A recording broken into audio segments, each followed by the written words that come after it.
నాయకత్వం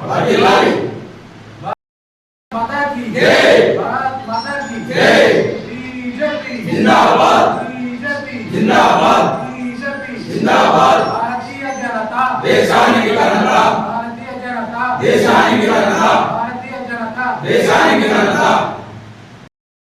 ఈ రోజు భారతీయ జనతా పార్టీ సంస్థాగత ఎన్నికల్లో భాగంగా రాష్ట్ర పార్టీ జిల్లా పార్టీ ఆదేశాల మేరకు ఈరోజు భారతీయ జనతా పార్టీ హుస్నాబాద్ పట్టణ శాఖ నూతన కమిటీని నియమించడం జరిగింది।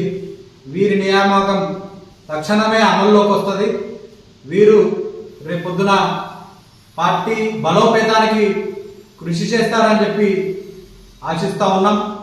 ఈరోజు గౌరవనీయులు కేంద్ర హోంశాఖ మంత్రి బండి సంజయ్ కుమార్ గారి నేతృత్వంలో మరి పార్లమెంట్ స్థాయిలో అనేక అభివృద్ధి కార్యక్రమాలు ఈరోజు కేంద్ర ప్రభుత్వం ద్వారా తీసుకొచ్చి పార్లమెంట్ను దాదాపు 10,000 కోట్ల మరి నిధులతోనే ఈరోజు పెద్ద ఎత్తున బండి సంజయ్ కుమార్ గారు కరీంనగర్ పార్లమెంటును మరి అత్యద్భుతంగా మరి వారి సంకల్పంతోనే ఈరోజు అభివృద్ధి పరుస్తూ ఉన్నారు।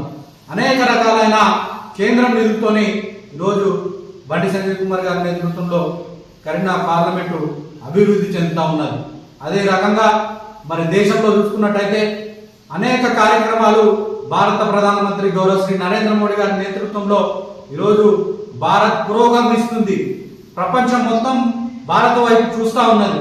ఈరోజు ఆర్థిక వ్యవస్థలో చూసుకున్నట్టయితే బలంగా మునుపెన్నడు లేని విధంగా ఆర్థిక వ్యవస్థలో ఈరోజు భారత్ ముందడుగు వేస్తూ ఉన్నది, అభివృద్ధి చెందుతూ ఉన్నది, బలంగా ఉన్నది। ఈరోజు ప్రపంచ దేశాలను తలదన్నే విధంగా భారతదేశాన్ని ఈరోజు నరేంద్ర మోడీ గారి నేతృత్వంలో ఈరోజు అభివృద్ధి పరుస్తూ ఉన్నారు।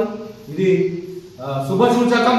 మరి మూడోసారి వచ్చినాక అనేక సంక్షేమ కార్యక్రమాలు కానీ దాదాపు 10 కోట్ల మంది పేద ప్రజలకు మరి ఇల్లు కట్టించిన ఘనత మరి నరేంద్ర మోడీ గారిది।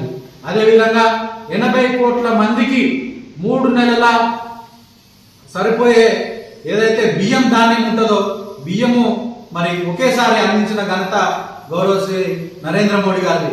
అదే రకంగా ప్రపంచం మొత్తం అతలాకుతలం అవుతున్న సందర్భంగా కరోనా టీకాను కనుక్కొని దాదాపు 140-150 కోట్ల మందిని నా దేశ ప్రజలను నేను రక్షించుకోవాలని చెప్పేసి ఈరోజు దేశవ్యాప్తంగా కరోనా టీకా ఇచ్చి దేశ ప్రజలందరినీ కాపాడిన గొప్ప మహనీయుడు, గొప్ప నాయకుడు ఈరోజు నరేంద్ర మోడీ గారు।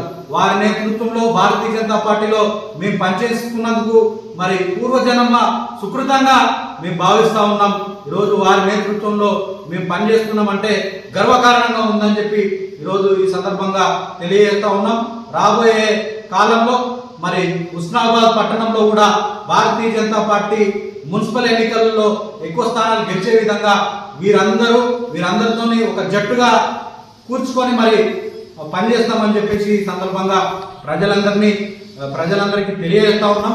మరి ఈ 3 దఫాలుగా మరి అనేక రకాలుగా అనేక పార్టీలకు అవకాశం ఇచ్చారు। ఈరోజు భారతీయ జనతా పార్టీకి ఏ ఒక్క రోజు కూడా అవకాశం ఇయ్యలేని పరిస్థితి హుస్నాబాద్ పట్టణంలో। మేము ఈ సందర్భంగా హుస్నాబాద్ పట్టణ ప్రజలందరినీ కూడా విజ్ఞప్తి చేస్తూ ఉన్నాం, కోరుతా ఉన్నాం, భారతీయ జనతా పార్టీకి ఒకసారి అవకాశం ఇవ్వండి। మున్సిపల్ ఎన్నికలలో మా కౌన్సిలర్ కనుక గెలిచినట్టయితే అభివృద్ధి పథంలో మరి బండి సంజయ్ కుమార్ గారి నేతృత్వంలో ఎక్కువ నిధులు తెచ్చి ఈ హుస్నాబాద్ పట్టణాన్ని అత్యుత్తనాధికంగా మరి అభివృద్ధి చేస్తామని చెప్పేసి ఈ సందర్భంగా ప్రజలందరికీ తెలియజేస్తూ మరి ఈరోజు నూతన కమిటీలో మరి అందరికీ పోస్టులు వచ్చిన వారికి కూడా శుభాకాంక్షలు తెలియజేస్తా ఉన్నాం।